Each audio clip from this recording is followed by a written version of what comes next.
Coming up on this edition of MSU Sports Scene, the men's soccer team's historic run ends in a draw, the football team falls short in the second round of the playoffs, and we have a live interview with a student athlete advocating for priority registration. All this and more coming up.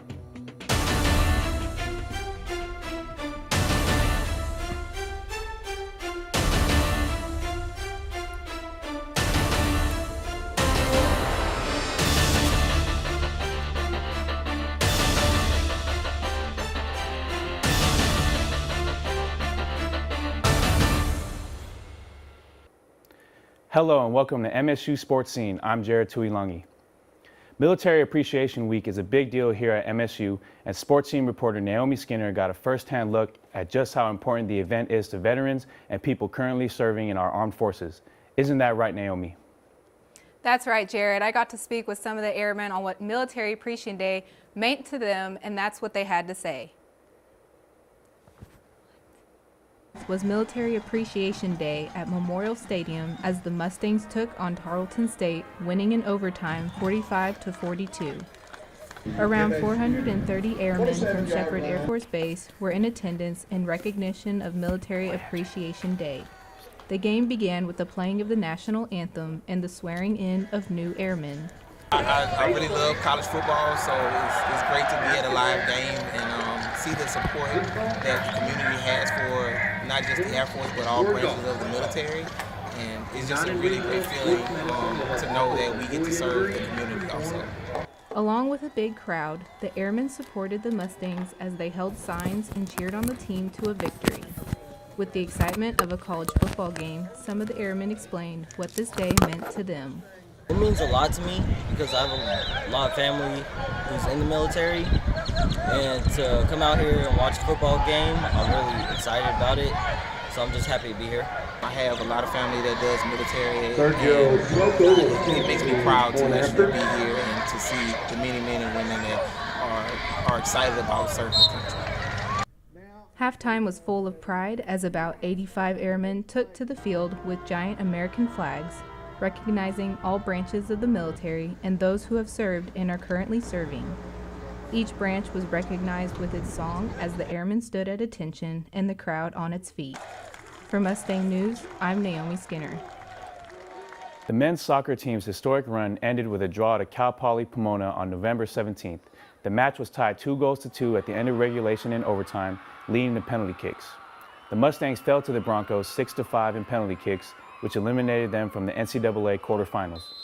Despite their elimination, they are the first team in school history to end the season undefeated with a 20-3 record.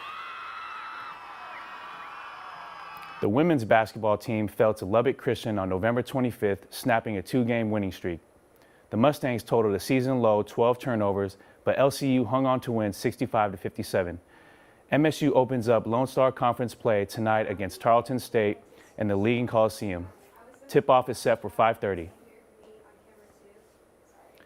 The men's basketball team suffered 2 close losses at the Terrace Hotel Thanksgiving Classic. St. Leo defeated the Mustangs with a final score of 88-84. The following night, Florida Southern hung on to defeat MSU 88-87. The Mustangs also opened up conference play against Tarleton State tonight after the women's game. The football team season has come to an end. Reporter Sterling Ellison takes a look at their journey throughout the season. The 2017 season is one that the MSU football team will not soon forget. It was a season filled with victory, tragedy, and redemption. The unexpected loss of teammate Robert Graves in the second week of the season devastated the whole school and heavily impacted his teammates for the rest of the season. I think it was crazy how it happened, and then we had a bye week right after it, which was a blessing in disguise because we were able to go down to Houston, and they had a great service down there. And if you ask anybody on the team, that was probably one of the most uplifting and just cheerful moments. Even if it was celebrating the passing of Robb, it was still a great service, and it was uplifting for our whole team. And I think that really helped us move forward.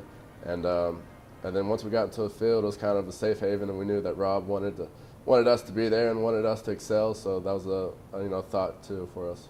Preserving the memory of Graves, the Mustangs continued their undefeated journey, overpowering all teams that stood in their way. Junior quarterback Layton Rabb led the Mustangs throughout the season with 31 touchdowns and has thrown for 3,100 yards, solidifying the Mustangs' perfect season. It's just the strength and unity and numbers. When you have a group of guys that have all the same motivation and the same desire to accomplish a goal, we can't be stopped. The football team beat Eastern New Mexico on November 11th, ending their regular season with a record of 9-0, awarding them the Lone Star Conference Championship. The Mustangs were later selected to represent the Lone Star Conference in the NCAA Division II football championships. In the first round of the playoffs, MSU defeated Sioux Falls 24-20. The undefeated streak was later brought to an end in the second round when the Mustangs were defeated by Minnesota State University 21-63. This season only shows what's to come for this hard-fighting team. For Mustang News, I'm Sterling Ellison. Recently, a debate over priority registration for student athletes has come up among students and faculty. Here's reporter Sterling Ellison with more on the story. October 17th, Assistant Professor of English Greg Giddings proposed priority registration for student athletes to the Faculty Senate. Giddings reasoned that scheduling issues force students to miss classes for games and practice, and that priority registration would help solve this problem. A few days later, on October 23rd, the Wichita published an editorial challenging the proposal. It argued that priority registration should go to those in good academic standing and that allowing the athletes to register early would be unfair to the rest of the student body. The opinion piece was met with some backlash from students and athletes. The Wichita editor, Karen McIntyre, explains why the newspaper staff opposed a priority registration. So it's not that we hate athletes or that we think that they're being babied or something. It's just that it puts giving priority registration for athletes puts more students at a disadvantage. The editorial was a subject of controversy when it was released and challenged by many student athletes. One in particular, senior Devin Doggett, explains why priority registration is a necessity for student athletes. I do understand why some of the quote-unquote regular students would have a problem with it, because they would, per se, they could have jobs, they could have kids, they could have whatever else that they have to deal with. But at the same time, a lot of us would have to deal with those same things on top of athletics. The proposal has not yet been approved, but a decision is expected to be made in December. For Mustang News, I'm Sterling Ellison. Joining us today is senior football player Devin Doggett. How are you doing today, Devin? I'm doing all right, and yourself? Well, thank you for joining us. I'm good. To start off, go ahead and let's talk about what the main benefits are that you think for athletes to have priority registration.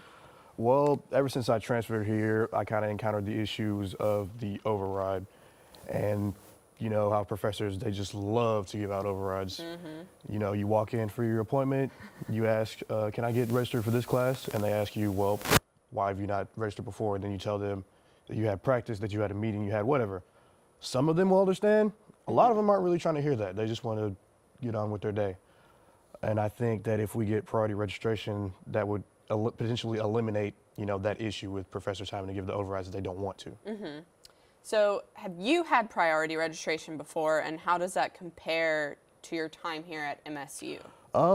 At my previous college, because I transferred from Navarro Junior College. Yes. We had, per se, our own advisor that would take care of all the football players, and somebody that would take care of all the soccer players and all the baseball players.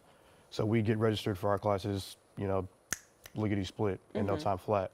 Whereas I came here, all the athletes, we have an advisor, Ms. Nimitz, but that's more so to clear our schedule. But we can't really do that until after we, jump through all the hoops that we have to go through in order to get one or two classes registered. Mm-hmm. So with how successful a lot of our programs are here at MSU, how much of an impact do you think would be made if we did have priority registration? I think that would have a tremendous impact on the recruiting aspect of it, because primarily the reason I came here was because we win a lot of games and because the strong academic programs we had. I think that if we get priority registration, that would appeal to a lot of the recruits that would come here for the same reasons that I came here.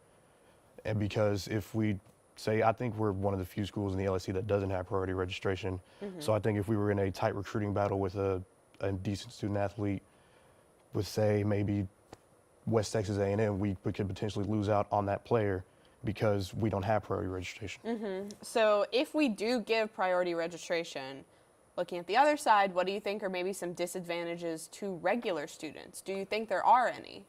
I would say some of them could potentially miss out on classes that they need, but student athletes only take up so much of the population. The school has, maybe 6,000 students, and I'd say there are, let me throw out a number, maybe 300, 400 student athletes, and not all of them are in the same major. We have a lot of people spread out in different majors. So I think that, there is the chance that a lot of people would miss out on classes, but I don't see it being that big of an issue. So lastly, what do you think would be the best compromise between the sides that agree and disagree over priority registration? A compromise? I'm not sure there would be like a overall compromise. I mean, if we don't get priority registration, student athletes would just go back to doing what they're doing. Exactly. What I've been used to doing since I've been here. So that wouldn't be, that big of an issue. Whereas, if we were to get it, some of regular students that I know, they don't really have much of a problem with us getting it. Some of them actually prefer us to get it. Whereas, the handful that I've talked to, they're kind of burns them up a little bit. But like I said before, there's only so many of us student athletes on this campus. So it would make that big of an issue to me. All right, well, that is it for this edition of MSU Sports Scene. Don't forget to follow us on Instagram and Twitter at MNG Media and like us on Facebook.